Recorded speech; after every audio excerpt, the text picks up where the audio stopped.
बोल कार्तिक मास की जय। 26वां अध्याय। सूत जी कहते हैं कि भगीरथ के वंश में सौरदास नाम का एक राजा हुआ, जिसका पुत्र मित्रसेन था। मित्रसेन गुरु वशिष्ठ जी के शाप से राक्षस हो गया, परंतु गंगा जल के प्रभाव से वह भी भगवान के परम पद को प्राप्त हुआ। ऋषि पूछने लगे कि हे सूत जी, गुरु वशिष्ठ जी ने किस कारण से शाप दिया, सो कृपा करके ये कथा विस्तार पूर्वक कहिए। तब सूत जी कहने लगे कि हे ऋषियों, एक समय अति धर्माज्ञ राजा सौरदास कुछ साथियों सहित शिकार खेलने के लिए वन में गया। वहां पर अनेक मृगों का शिकार किया। फिर भूख तथा प्यास से दुखित हो राजा नदी के तट पर आया। यहाँ पर उसका पुत्र मित्रसेन नित्य नियम करता था। राजा ने रात्रि वहीं पर बिताई। प्रातःकाल होते ही वहां से उठकर फिर शिकार की तलाश में चल पड़ा। कुछ दूर जाकर राजा ने देखा कि पर्वत की कंदरा में एक व्याघ्र और व्याघ्रनी मैथुन कर रहे हैं। राजा ने उनको देखते ही धनुष पर बाण चढ़ाया और उन पर छोड़ दिया। बाण के लगते ही व्याघ्री घायल होकर वहीं गिर पड़ी और फिर थोड़ी देर के बाद मर गई। तब व्याघ्र राक्षस रूप धारण कर बड़े क्रोध में आकर कहने लगा कि राजन, तुमने मेरे साथ बड़ा अन्याय किया है, इसका बदला मैं तुमसे अवश्य लूँगा। ऐसा कहकर वह राक्षस अत्यंत दुखित हुआ। तत्पश्चात राजा ने अपनी नगरी में आकर संपूर्ण वृत्तांत मंत्रियों से कहा। कुछ समय बीतने पर राजा सौरदास ने मुनियों को बुलाकर अश्वमेध यज्ञ किया और गुरु वशिष्ठ जी ने विधि पूर्वक ब्रह्मा आदि देवताओं को हवि देकर यज्ञ समाप्त किया। फिर स्नान करने के लिए नदी के तट पर चले गए। इतने में वही राक्षस जिसकी राक्षसी को राजा ने वन में मार दिया था, क्रोधित होकर अपना बदला लेने के लिए वहां पर आया और गुरु वशिष्ठ जी को वहां पर न देखकर उन्हीं का रूप धारण कर राजा से कहने लगा कि राजन, हम मांस खाएंगे, अतः हमारे लिए मांस बनवाओ, हम स्नान करके अभी आते हैं। इतना कह वह वहाँ से चला गया। फिर उसी राक्षस ने रसोइये का रूप रखकर राजा को मनुष्य का मांस पकवा कर दिया।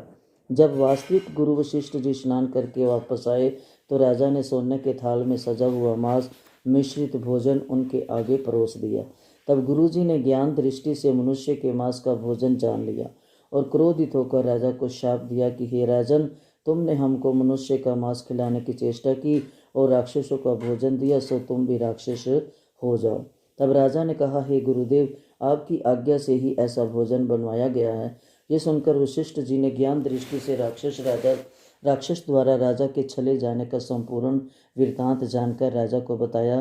तब राजा ने भी क्रोधित होकर अंजलि में जल ले लिया और कहा कि आपने अकारण मुझको शाप दिया है, इस कारण मैं भी आपको ये शाप देता हूँ। जब राजा शाप देने के लिए तैयार हुआ तो उसकी रानी दमयंती कहने लगी, आप क्षत्रिय के पुत्र हैं, क्रोध को त्याग दें। जो भोग आपके भाग्य में लिखा है उसको भोगो।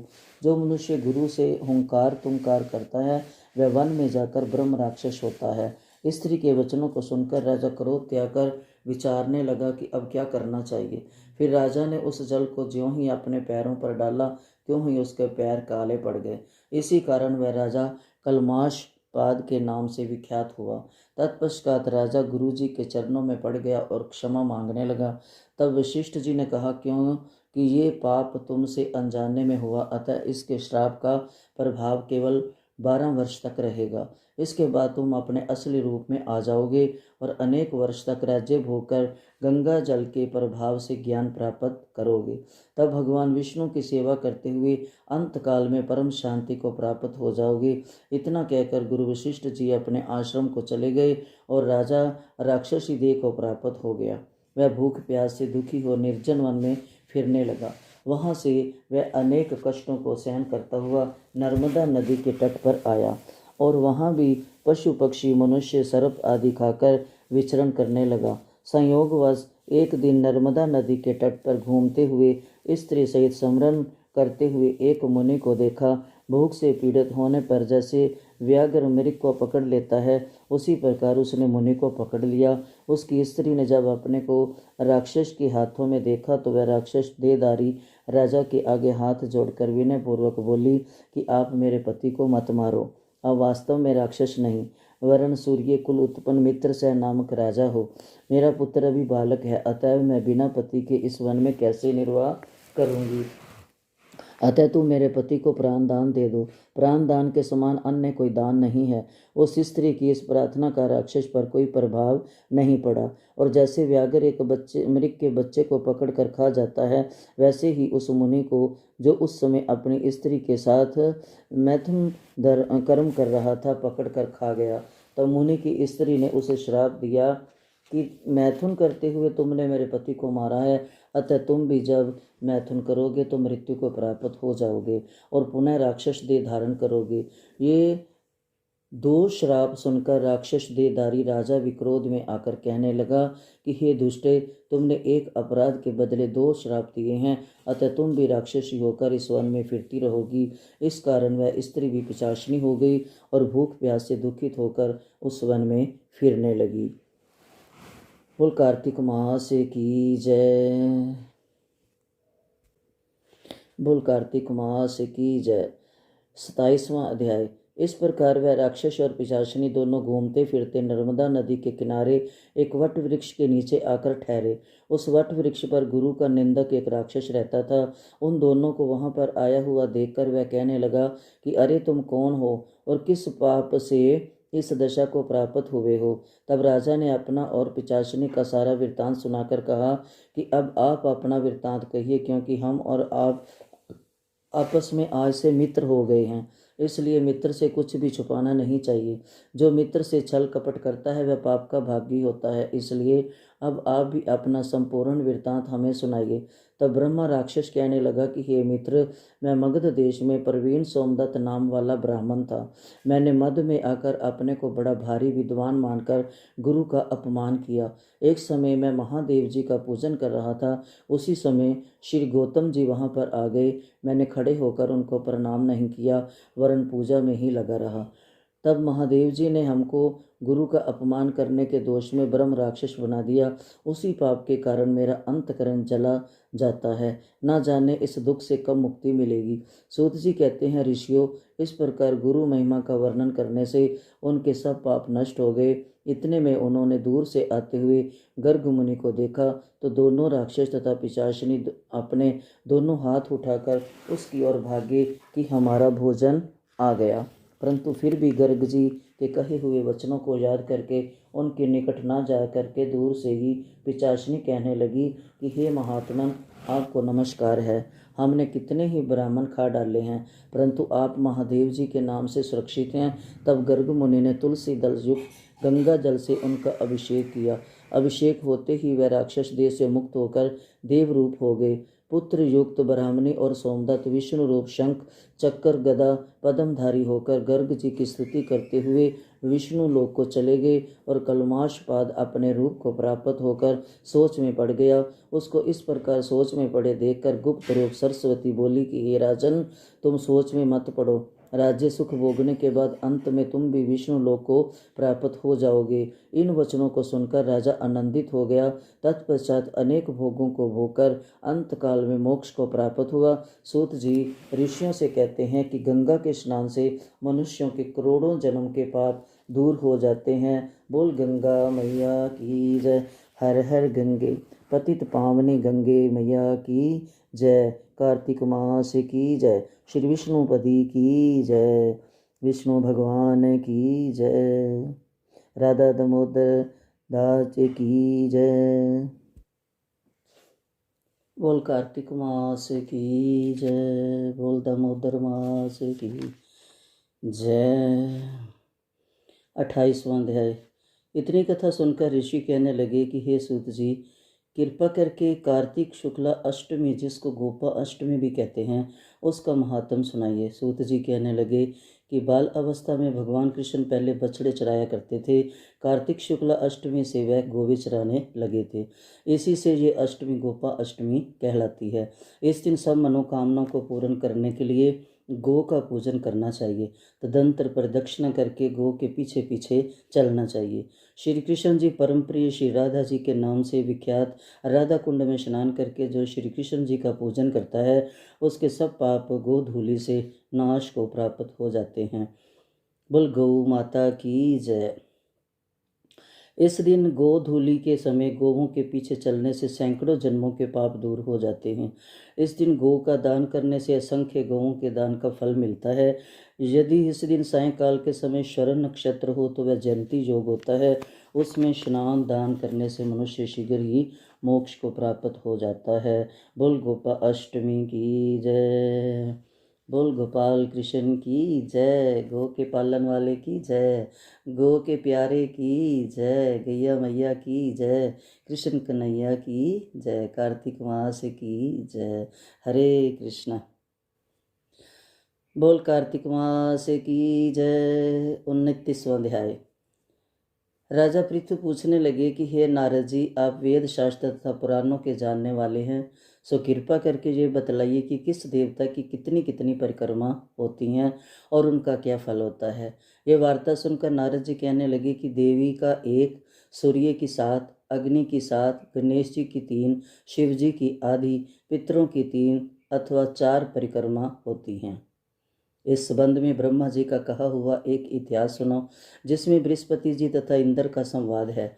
वैवस्वत मनवंतर में एक समय सब देवताओं सहित इंद्र बृहस्पति जी के पास जाकर पूछने लगे कि हे गुरुदेव, ब्रह्म काल से पहले यह सृष्टि कैसे थी, इंद्र तथा अन्य देवगण कैसे थे और उनका कर्म कैसा था। ये सुनकर बृहस्पति जी कहने लगे, उस समय की बात तो हम भी नहीं बता सकते, क्योंकि उस समय को 6 मनवंतर बीत चुके हैं।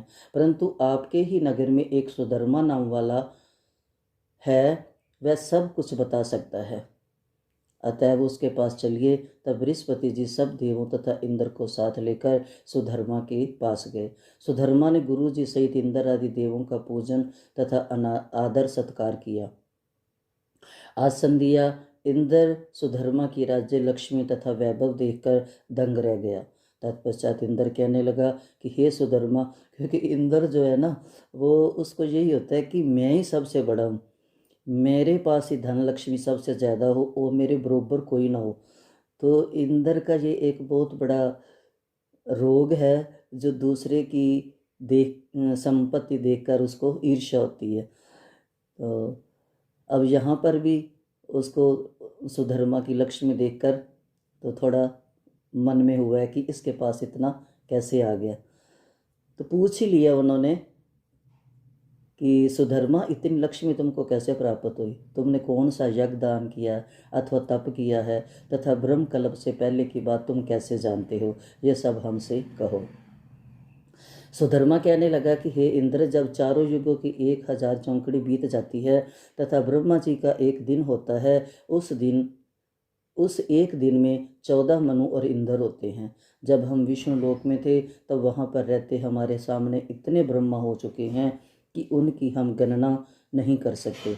उसके पश्चात जब हम यहाँ स्वर्ग में आए, सो हमने जो भी अच्छा कर्म किया और जिसके कारण हमने इतनी लंबी आयु पाई है, उसको सुनो। पहले जन्म में हम मांस खाने वाले गिद्ध थे।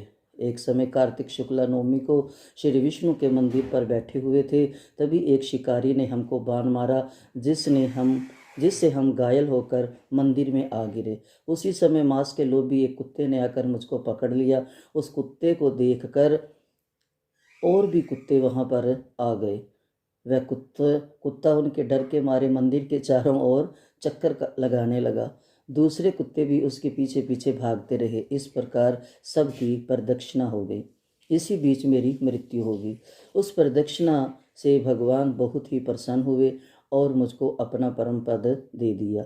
ये बात सुनकर इंद्र को अत्यंत प्रसन्नता हुई और उन्होंने विधि पूर्वक भगवान का पूजन तथा प्रदक्षिणा की। नारद जी कहते हैं, हे राजन, कार्तिक शुक्ल नवमी को ब्राह्मण, गौ, देवालय, तुलसीवन, साधु, वैरागी, जीवन मुक्त, गृहस्थ, वेद, उपवेद तथा पुराण, ये सब ग्राम में ही वास करते हैं। यदि ग्राम की प्रदक्षिणा करनी हो तो प्रातःकाल उठकर स्नान आदि क्रिया से निर्वृत्त होकर कमंडल हाथ में ले ओम नमो भगवते वासुदेवाय, ओम नमो भगवते वासुदेवाय, ओम नमो भगवते वासुदेवाय मंत्र का जाप करता हुआ सूर्य उदय से पूर्व ही आरंभ करे। ब्राह्मण देवस्थान तथा शालिग्राम की मूर्ति की प्रदक्षिणा सूर्य उदय के बाद भी की जा सकती है। बोल सूर्य नारायण भगवान की जय, शालिग्राम की जय, कार्तिक मास की जय। हरे कृष्णा। बोल कार्तिक मास की जय। 30वां अध्याय। राजा पृथु पूछते हैं, हे नारद जी, भगवान का अत्यंत प्रिय भीष्म पंचक व्रत कैसे प्रसिद्ध हुआ। तब नारद जी कहने लगे, हे राजा पृथु, यह व्रत आदि काल से है, परंतु बीच में लुप्त हो गया था। फिर ये कैसे प्रसिद्ध हुआ, सो कथा हम तुमसे कहते हैं, सुनो। श्री कृष्ण जी ने भीष्म जी से इस व्रत का वृत्तांत कहा। तब सर्वप्रथम भीष्म जी ने इस व्रत को किया। इसी कारण तभी से यह व्रत भीष्म पंचक के नाम से प्रसिद्ध हुआ। हे राजन, भगवान श्री कृष्ण जब पांडवों की ओर से दूत बनकर कौरवों को समझाने गए तो सबसे पहले वह विदुर जी के पास पहुँचे। विदुर जी ने उनका अत्यंत आदर सत्कार किया। फिर श्री कृष्ण जी भीष्म जी के पास गए। वहां जाकर कुशल क्षेम पूछने के बाद श्री कृष्ण जी ने अपने आने का समर्पण वृत्तांत भीष्म जी से कहा। तब भीष्म जी कहने लगे कि हे भगवान, त्रिलोकीनाथ होते हुए आप पांडवों की ओर से ही दूत बनकर क्यों आए। तब श्री कृष्ण जी हंसकर बोले कि हे गंगा पुत्र, यद्यपि ये अत्यंत गुप्त वार्ता है, फिर भी मैं तुमसे कहता हूँ। उन्होंने एक ऐसा व्रत किया है जो मुझको अत्यंत प्रिय है, इसलिए मैं उनके वशीभूत हूँ। अब मैं उनका वृत्तांत तुमसे कहता हूँ। पूर्व काल में उज्जैन नगरी में 5 ब्राह्मण कवि, शुचि, दृढ़, दंत और हंस नाम वाले निवास करते थे। तीनों ही वेदों को जानने वाले थे, रूपवान थे, युवा अवस्था थी, गंधर्व विद्या में अति प्रवीण थे। वे अनेक देशों में घूमते फिरते तथा अपनी गान विद्या का प्रदर्शन करके खूब द्रव्य प्राप्त किया करते थे। एक समय वह मथुरापुरी में सुवीर नाम वाले राजा के पास आए। संगीत कला में निपुण होने के कारण उन्होंने राजसभा में जानने की इच्छा प्रकट की। वे 4 दिन उपवास करते रहे और अत्यंत पवित्र श्री यमुना जी में स्नान करते रहे। फिर उन्होंने किसी से राजा का संपूर्ण वृत्तांत सुना। उसने बताया कि राजा की कादम्बरी नाम वाली एक योग्य पत्नी है। वह संगीत विद्या में निपुण है, राग तथा कंठ में अत्यंत प्रवीण, नाचने में दक्ष तथा रूप यौवन में अद्वितीय सुंदरी है। वह प्रतिदिन एकांत में राजा के सामने नृत्य करती और गाती है। ऐसा सुनकर वे राजा के यहाँ पहुँच गए। राजा ने उन 5 को बुलाया। वहां पहुंचकर उन्होंने राजा को आशीर्वाद दिया और बैठ गए। कादम्बरी ने उनको संगीत विद्या में अति निपुण समझकर विशेष नृत्य किया। जब उसने चक्कर में ताल दिया तो उन ब्राह्मणों ने उसको रोक दिया। उसने चक्कर छोड़ तथा योग्य ताल दिया, मगर चक्कर खंडित नहीं किया। इस पर कादम्बरी का रूप और गुण देखकर वह 5 उस पर मोहित हो गए।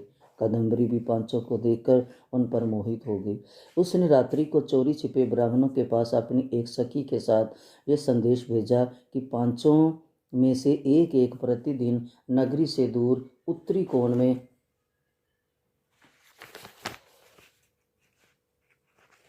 हरे कृष्ण उत्तरी कोण में यमुना के तट के समीप जन शून्य लताओं से ढका हुआ अत्यंत अनंत नामक तीर्थ है। वहाँ पर मेरे पास आकर अपनी अपनी विद्या तथा गुण का प्रदर्शन करो। मैं भी वीणा तथा राग की अपनी कुशलता दिखाऊंगी। भगवान कहते हैं, हे भीष्म जी, एक ब्रह्मचारी जो मेरा भक्त था, दुष्ट संगीत के भय से गांव से अति दूर वहाँ रहता था। उन दिनों वह भीष्म पंचक व्रत करता हुआ देवालय में पूजन करता था। कार्तिक शुक्ल एकादशी के दिन वह संगीत यज्ञ ब्राह्मणों में से कवि नाम वाला ब्राह्मण वहाँ पर आया। कादम्बरी भी मुनि के उस स्थान पर पहुँच गई। वहाँ मुनि ने जिस प्रकार पूजा की, उस कवि नामक ब्राह्मण ने भी उसी प्रकार भगवान का पूजन किया। उसके बाद वीणा लेकर गान करने लगे। उस मुनि ने अपना मन जीता हुआ था, इस कारण उसने गान सुनकर भी क्रोध नहीं किया। सारी रात कादम्बरी और कवि गायन व नृत्य करते रहे। मुनि को गोबर का आचमन करते देख कवि ने भी वैसा ही किया। प्रातःकाल होते ही कादम्बरी राजमहल में पहुंच गई। मुनि की संगति से उनके समस्त पाप दूर हो गए। इसी तरह 5 ब्राह्मण बारी बारी से नृत्य गान तथा भगवान का पूजन कर वापिस चले गए। उधर राजा ने मंदिर में कादम्बरी के जाने का समाचार सुनकर उसे महल में बंद कर दिया, जिससे वह मंदिर में ना जा सकी। कार्तिक मास में हमारे सामने नृत्य गान करने के कारण वही कादम्बरी द्रौपदी हुई तथा हंस नाम वाला वह ब्राह्मण युधिष्ठिर हुआ, कवि अर्जुन हुआ, शुचि सहदेव हुआ, दंत नकुल हुआ तथा दृढ़ नाम वाला पराक्रमी भीम हुआ। हे भीष्म जी, वस्तुतः इस व्रत के प्रभाव से ही मैं पांडवों के वशीभूत हूँ। अब तुम्हारे द्वारा ये पंचक व्रत किए जाने से यह तुम्हारे नाम से ही विख्यात होगा, अर्थात भीष्म पंचक व्रत कहलाएगा। इस व्रत के अंत में ब्राह्मणों को भोजन कराकर यथाशक्ति दान दक्षिणा देनी चाहिए। बोल कार्तिक मास की जय, बोल भीष्म पंचक की जय, द्रौपदी मैया की जय, पांचों पांडव की जय। बोल कार्तिक मास की जय। 31वां अध्याय। ब्रह्मा जी कहते हैं, कार्तिक शुक्ल एकादशी जिसको हरि प्रबोधनी एकादशी भी कहते हैं, इस एक व्रत के करने से वाजपेय यज्ञों से भी अधिक फल प्राप्त होता है तथा जन्म जन्मांतर के पाप नाश हो जाते हैं। जो 4 महीने का चतुर्मास व्रत होता है वह भी इसी दिन समाप्त हो जाता है। इसी दिन व्रत रखकर ओम नमो भगवते वासुदेवाय, ओम नमो भगवते वासुदेवाय, ओम नमो भगवते वासुदेवाय इस मंत्र का जाप करें। तत्पश्चात रात्रि को जागरण करें, तत्पश्चात रात्रि को जागरण करें और भगवान के नामों का गान करें, भगवान के सामने नृत्य करें और मिलकर भगवान के नामों को ज़ोर ज़ोर से पुकारें ताकि भगवान खुश हों। तो ये जो रात का जागरण है ये अगर हो सके तो 500 दिन करना चाहिए, नहीं तो एकादशी की एकादशी तो जागरण जरूर करना चाहिए। भीष्म पंचक में एकादशियों का जागरण करता है उस एकादशियों का फल तो अनंत कोटि हो जाता है। भीष्म पंचक व्रत कार्तिक शुक्ला एकादशी से आरंभ करके पूर्णिमा को समाप्त होता है। इस दिन ऋषि व पितरों का तर्पण करना चाहिए। भीष्म पंचक में नित्य ही भीष्म जी का तर्पण करना चाहिए। वसु के अवतार शांतनु के पुत्र चंद्र वंश में उत्पन्न व्याद्रपद गोत्र संस्कृत पर्वत वाले सतित रहित गंगा के पुत्र सत्यवती अजन्म ब्रह्मचारी भीष्म जी का तर्पण करने से संपूर्ण वर्ष से पाप नष्ट हो जाते हैं। भीष्म पंचक व्रत करने वाला पूर्णमासी व एकम को ब्राह्मणों को खीर का भोजन कराए तथा दान दक्षिणा देकर उन्हें संतुष्ट करे। तत्पश्चात आप भी भोजन करे। बोल भीष्म पंचक की जय, गंगा पुत्र की जय, गंगा मैया की जय। पावनी गंगा, निर्मल गंगा माँ का पुत्र है तो वो कितना पावन होगा। बोल कार्तिक मास की जय। भीष्म जी का नाम लेने से ना कई बार संकट सहने की शक्ति आ जाती है कि उन्होंने कितना संकट सह लेते थे, जबकि उनका कोई लेन देन नहीं था, उनका कोई बच्चा नहीं था, घर नहीं था, परिवार नहीं था, कुछ नहीं था, फिर भी उन्होंने अपना धर्म निभाते हुए अपने वंश की रक्षा करते हुए कितना प्रण निभाया। ऐसे भीष्म पितामह को बहुत बहुत बहुत बहुत प्रणाम। बोल कार्तिक मास की जय।